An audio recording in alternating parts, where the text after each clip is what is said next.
अस्सलाम वालेकुम वरहमतुल्लाहि वबरकातुहू। डियर एस्पिरेंट्स, उम्मीद है कि आप लोग खैरियत से होंगे और आपका रमज़ान बहुत अच्छा गुजर रहा होगा। जैसा कि आपको पता था कि हमने आपकी खिदमत में अर्ज़ किया था कि हम उर्दू पीएमएस के पूरा सिलेबस फ्री ऑफ कॉस्ट अपने यूट्यूब चैनल पे उसकी एक सीरीज़ शुरू कर रहे हैं। तो उस हवाले से आज हमारी पहली वीडियो है जो कि उर्दू का जो कंपलसरी पेपर है पीएमएस का, उसके हवाले से है पहली वीडियो। आपकी दाईं तरफ और मेरी बाईं जानिब जो है पूरा जो उर्दू कंपलसरी का पूरा निसाब है वो साथ इस वजह से दिया गया ताकि आपको पता हो कि हमने क्या चीज़ शुरू की है और हम किस चीज़ की तरफ जा रहे हैं। तो निसाब को दोबारा मैं एक दफ़ा दोहरा देता हूँ। सबसे पहले मज़मून आता है जी, फिर अशार की तशरीह आती है, और फिर ट्रांसलेशन आती है इंग्लिश से उर्दू, और फिर मुहावरों का इस्तेमाल आता है, और फिर प्रेसी आती है। ये 5 चीज़ें हैं, 1 2 3 4 5। ये 5 चीज़ें हैं जो आपके पेपर जो कंपलसरी है पीएमएस उर्दू का, उसमें आपने ये चीज़ें लिखनी होती हैं। तो आज जो हमने शुरू करना है वो है मज़मून। आज हमारा टॉपिक ये होगा और इसी हवाले से हम बात करेंगे। डियर एस्पिरेंट्स, सबसे पहले हम देखते हैं कि पीएमएस में मज़मून निगारी कितने नंबर की है। तो ये 30 नंबर की आपकी मज़मून निगारी होती है। 30 नंबर्स इसके होते हैं और इसकी लेंथ होती है 1000 वर्ड्स। आपने 1000 वर्ड्स लिखने होते हैं उर्दू में मज़मून के। और मैं आपको ये बात बताता चलूँ कि मज़मून निगारी आसान भी नहीं है, मुश्किल भी नहीं है।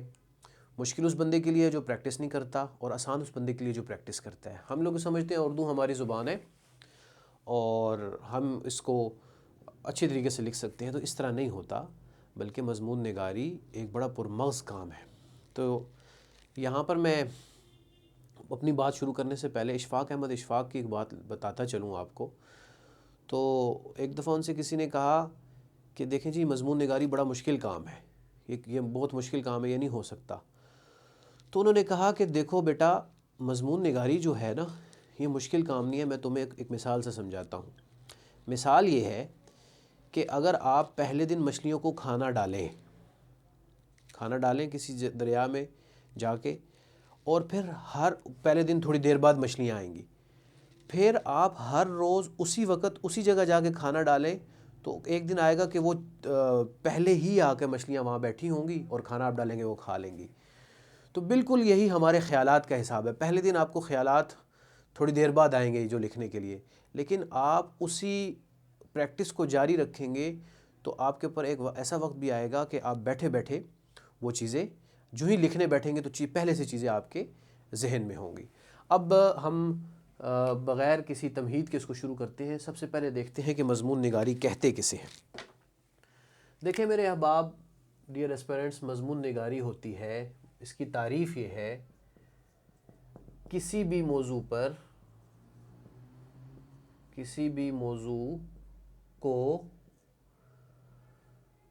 सही अंदाज में, मैं बल्कि लेमैन टर्म में आपको समझा रहा हूँ, सही अंदाज में तमाम मालूमात के साथ लिखना, ये मज़मून निगारी कहलाती है। ठीक है जी, मज़मून निगारी कहलाती है। अब पीएमएस में समझने वाली चीज़ है कि मज़मून कैसे लिखा जाता है। तो उसके लिए हम पहले एक बात मैं आपको बताता चलूँ, उसके लिए चंद उसूल हैं।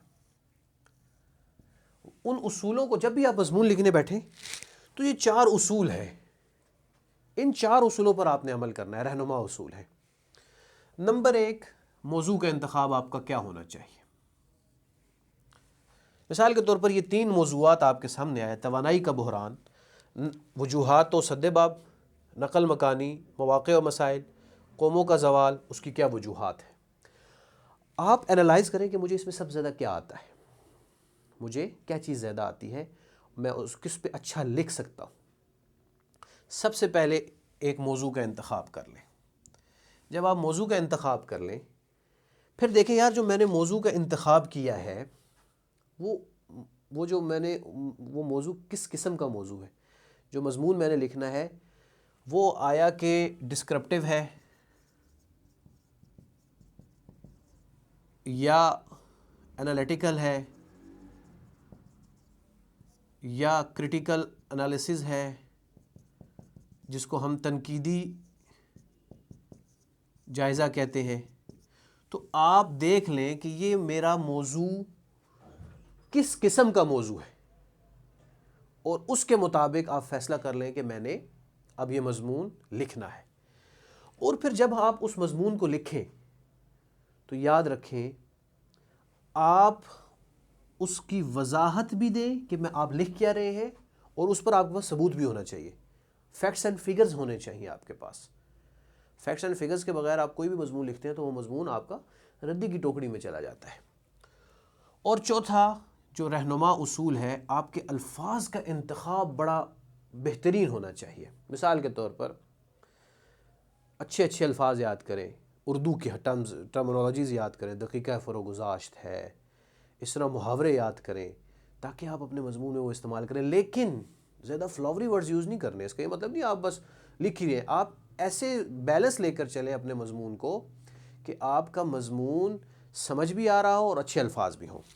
तो ये पहला पोर्शन आप ये याद रखिएगा कि उर्दू की मज़मून निगारी के रहनुमा उसूल 4 हैं। अब आप कोई भी मौजू का इंतखाब कर लें और उसके मुताबिक आप उसको लिख सकते हैं। ठीक हो गया। अब लिखना कैसे है? लिखना कैसे है? बड़ा आसान है, बिल्कुल आसान है। ये मज़मून लिखना कैसे है वो मैं आपको बताता हूँ। देखिए कि इसकी साख्त बिल्कुल उसी तरह है, आप सब माशाल्लाह पढ़े लिखे हैं, जिस तरह इंग्लिश के कोई भी ऐसे आप लिखते हैं उससे उसी तरह इसकी साख्त है। सबसे पहले आप उसकी आउटलाइंस बनाएंगे, फिर आप इंट्रोडक्शन लिखेंगे, तारुफ, इंट्रोडक्शन, और बिल्कुल इंट्रोडक्शन आप उसी तरह लिखेंगे। एक अटेंशन ग्रैबर होता है, ठीक है। फिर उसके बाद आपका जो स्टेटमेंट्स होती हैं, फिर उसके बाद आपका थीसिस होता है। बिल्कुल ये इसी तरह आपने उसका तारुफ लिखना है। और इसके जो पैराग्राफ हैं, जब आप ये अटेंशन ग्रैबर, अपना स्टेटमेंट्स और उसके बाद थीसिस लिखने के बाद आप बग़ैर किसी तरद्दुद के आप अपने पैराग्राफ्स की तरफ, जो आपने आउटलाइंस बनाई होंगी, अगर वजूहात है तो पहले वजूहात के पैराग्राफ लिखेंगे, फिर उसका सद्देबाब क्या है, फिर सद्देबाब के पैराग्राफ लिखेंगे।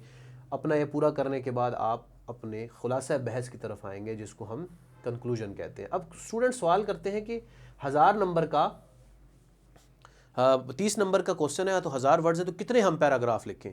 तो देखिए आपने 10 से 15 पैराग्राफ लिखने हैं और हर पैराग्राफ आपका 7 to 10 जुमलों का होना चाहिए। 7 to 10 जुमलों का होना चाहिए। इस तरह आपके तमाम के तमाम पैराग्राफ और 1000 वर्ड्स को मीट कर लेंगे। उम्मीद है कि आपको मज़मून निगारी का पूरा खाका समझ आ गया होगा। इंशाअल्लाह अगली वीडियो में हम चंद मज़ामीन डिस्कस करेंगे और उसके बाद अगले अपने अशार की पोर्शन की तरफ मूव कर जाएंगे। हमारी बाकी उर्दू की सीरीज़ को विज़िट भी कीजिए, बाकी आपको उर्दू के, ताकि आपको उर्दू के पूरे पेपर की तैयारी हो जाए। हमें इजाज़त दीजिए, अगली वीडियो तक के लिए अल्लाह हाफ़िज़।